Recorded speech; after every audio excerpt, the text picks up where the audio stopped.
In this lesson, we're going to look at a full code example. What you're looking at in my Emacs editor is a working file called firstexample.txt, and it's just an inventory of what needs to be done to pull off a full example. I'm going to use it to talk about what we'll emphasize in this lesson and what we'll emphasize in later lessons. So on the service side, this is clearly where we have to start. We need to write the service and then publish it. Java is very good at this. It supports a clear separation of concerns.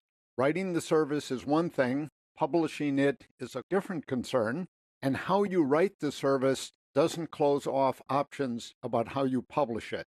So I'm going to write the service using JSP, Java Server Pages. You may have used this, for example, in websites. I'm going to use it in a web service. And I'm also going to use some back-end so-called POJO code, plain old Java object. In other words, a straight Java bean. I'm actually going to use two of those. They're fairly straightforward. We'll look at those a bit later. For publication, I'm just going to tell you how I'm publishing it now. We'll go into some details later. So I'm using the Tomcat web server. The current version 8, Tomcat 5.5 or greater is probably going to be just fine. Now the client side is a bit tricky. We don't want to spend time today writing a full client in Java or in some other language. We could do that, but there's an excellent command line utility called curl, C-U-R-L. I've got the URL down there. Basically right here, curl will run on any platform you're likely to be using, and it's very convenient for the sort of thing that we're doing. It's more convenient, for example, than using a browser as a test client. So I've got a couple of curl commands that we'll look at in a bit, and I'm going to use those to make sure that the service is up and running and behaving as expected. So let me start on the service side, and I'm going to bring up another working file. This one is called predictions, all lowercase, .jsp. So this is the JSP script. Now at the top, you see some standard Java comments. And what I'm doing here is just summarizing the flow of control. So a client to my web service is going to come in and hit the JSP script. The JSP script is going to do a little bit by way of proof of concept, but then it's going to turn to the back-end Java Bean code to do the heavy lifting. And we'll look at that code in a bit. Right underneath, you see two curl commands. So I've given them there literally. In fact, I'm going to copy and paste these to the command line shortly. The first request is a so-called get request. By the way, -- request get is actually the default. So we could drop that, but I've put it in for emphasis. This is going to hit the service, and we're going to get back some XML. The second curl command issues a post request against the service, and a post request is not acceptable for this particular service. We can craft the service any way we like. In this case, just as proof of concept, what I'm going to do is outlaw post request. I'm going to honor only get requests.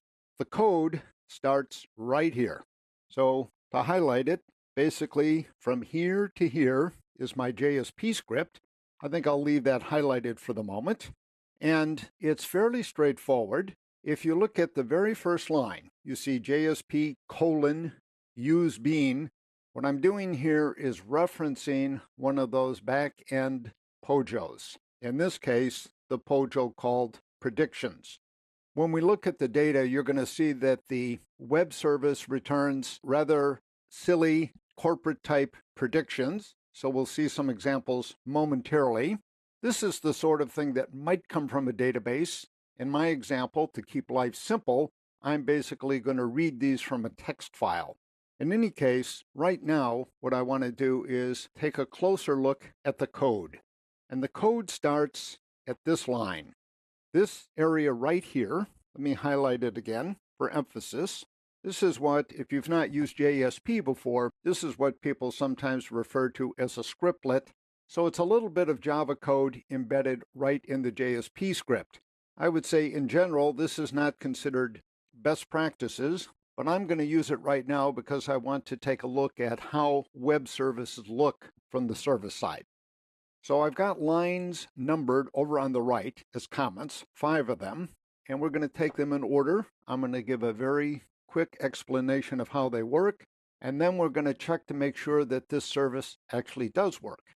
So the very first line, you see request.getMethod. This is my way of retrieving the so-called HTTP verb. In other words, is the incoming request a GET request, a POST request, a PUT request, a delete request, or something else. So I retrieve this as a string, and then as you can see, as I move down to line 2, I check to make sure that this is a GET request, and if it isn't, we're basically done. I send back a response to the client saying, GET requests are the only sort of request that I honor. You've come in with something else, so I'm not going to honor that request. Down in the else clause, in particular, at line 4, I need to do some setup, and I'm going to defer the explanation of that setup until we look at the back-end Java code. For now, line 5 is more important.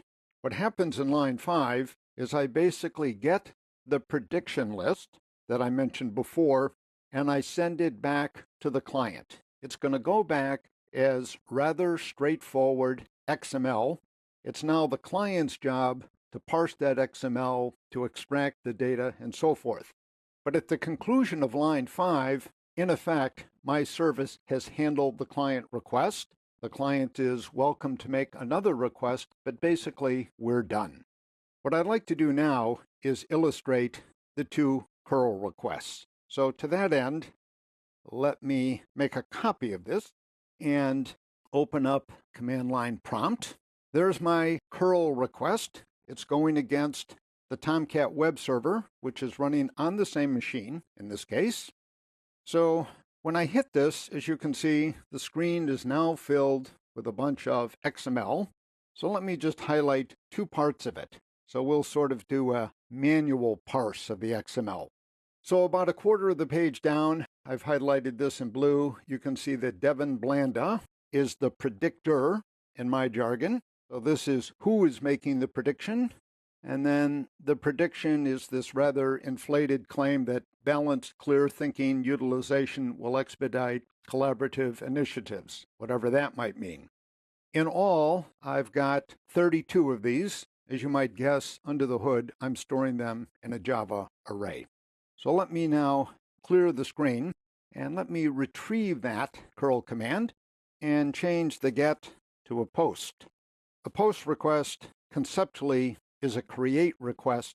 A GET request conceptually is a read request. So my web service, if you like, supports read operations, but not create operations. So this is going to be rejected. So I hit the return, and what I get back, as you can see, is an HTML document. The reason for that is that my JSP script assumes that you're hitting it from a browser. You're really not. In this case, we're using curl instead. I could change it so that the return document was plain text or something else, but in the interest of simplicity, I've just taken, you might say, default JSP behavior. The important part is this. If you look at this line, this is basically my error message, that the specified HTTP method is not allowed for the requested resource, and up above is actually the string that I provided, GET requests only are allowed. The important point that we've seen here is that the service is actually being published, and we're getting the behavior that, in this case, I expect. What I'd like to do now is go back to my code. So again, this is the JSP script, and what I'd like to do is look very briefly at the backend Pojo code. Then I'll talk a little bit about deployment. All right, so let me bring up another one of the files in the working files directory. This is prediction.java, prediction singular, no S. And as you can see by inspection, I'm sure you've seen this kind of code quite a bit in Java. It's the modern approach. This is a so-called Pojo class. It implements the serializable interface for reasons we'll get into a bit later. Let me just note that the serializable interface is empty. It doesn't require me to do anything. There's basically no harm. we could take that out, but for reasons we'll get to a bit later, I'd like to leave it in. So what you see is the usual. I have a no argument constructor. We could take that out, of course. And then you see two properties following the standard Java idiom. There's a who property. This is the person that makes the prediction. And there's a what property, and this is the prediction that is made. So this is about as straightforward as Java code gets. Each instance of a prediction represents one of those 32 predictions that we saw in XML. So the more interesting class is also in the working files folder, and this is predictions with an S. And as you can see, there's a bit more here. Now let me make a general point. This again, by the way, is a Pojo class, and there's quite a bit of code in here. Some of it's a little bit complicated. Some of it we'll return to later. Let me just break it down into two broad categories. Some of this is straight data processing. In other words, I need to read the predictions from a file. They're in a text file. I need to bring them into my program, put them in an array, break them up appropriately. I'm not going to focus on that code because that's not web service specific. I want to focus on the stuff that is web service specific. And that begins right here at this line, line 2. Line 1 above is part of this setting up. And we'll get to that eventually, but not right now. So get predictions is the get part of a predictions property. Pretty straightforward.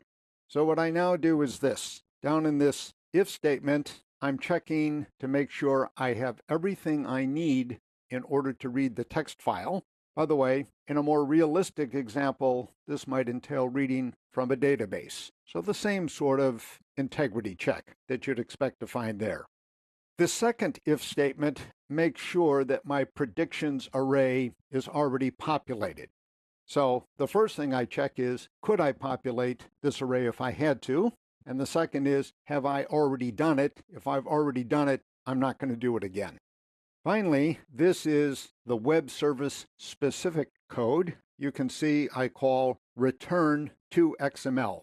And that code, let's move down a bit so we can take a look at it. You can see there's populate. It's a little bit tricky. Here's to XML. So I've got 4 through 9 over here on the comment section. So these are the lines of interest. Some of these lines, again, I'll go over pretty quickly. Where needed, we return to them later. So the important line is actually 5. I create an XML encoder. This has been around in Java for quite a long time, since Java 1.2, if memory serves. And the XML encoder is going to do just what the name suggests. It's going to take a Java object, in this case an array, and it's going to encode it as an XML document. That document we're going to send back to the client. So at line 6, I take the predictions array, which has been populated now with prediction instances, who says what, basically, and I write that out using the encoder. And then at line 7, I close the encoder to signal to the runtime, I'm done with it, don't need it anymore. And then line 8, I get a string representation of this thing. The string representation, in effect, is the XML document that goes back over to the client. And that happens in line 9, where I return this string. Let me summarize. And let me summarize by going back to predictions.jsp, which is where we started at the code level. So a remote client, in our case, this is really a curl client on the same machine. But a remote client could hit this JSP script, and the processing then would start in this little scriptlet at line 1. We'd do an integrity check. If you like, it sounds a little highfalutin to call it a security check, but in effect, it is a sort of security check. We're trying to filter out anything but read requests. So we check to make sure that we got the right kind of request. That's done in this code, basically 1 through 3. And then lines 4 and 5 make contact with the backend Pojo. In this case, it's the predictions object. And from the predictions object, we get this XML representation of the predictions, and we send this back to the client. Now, this first example is what web services people would call a RESTful or a REST-style web service. REST is an acronym, of course, R-E-S-T. And in the next lesson, we're going to take a look at what that means. So what I'd like to do is take a brief pause here, and when we return, we'll pick up this topic again by talking about REST.